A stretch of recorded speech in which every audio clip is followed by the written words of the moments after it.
സംസ്ഥാന മനുഷ്യാവകാശ സംരക്ഷണ കേന്ദ്രം വയനാട് നേതൃത്വം കൊടുക്കുന്ന medical college action committee Kainatti Padmaprabha ഗ്രന്ഥാലയത്തിൽ പ്രതിഷേധ കൂട്ടായ്മ സംഘടിപ്പിച്ചു. CH സജിത് കുമാറിന്റെ അധ്യക്ഷതയിൽ അഡ്വക്കേറ്റ് VP എൽദോ ഉദ്ഘാടനം ചെയ്തു. ജനങ്ങൾക്ക് സൌകര്യപ്രദവും ജനഹിതത്തിന് അനുസരിച്ചുമാകണം medical college ആരംഭിക്കേണ്ടത്.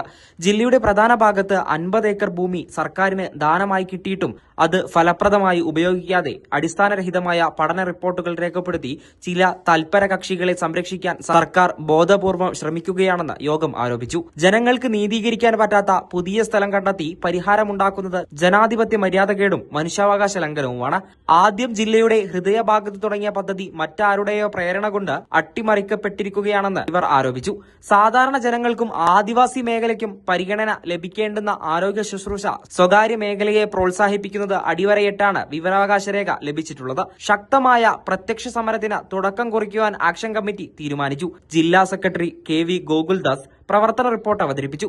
Chamber of commerce president Johny Pattani, Chandragiri Mohan, advocate SA Naseer, Johny Thayyil, Babu Kadamana, Jose Kappeermala, Vinayakumar അഴീപ്പുറത്ത്, ശശി അമ്പലവയൽ എന്നിവർ സംസാരിച്ചു.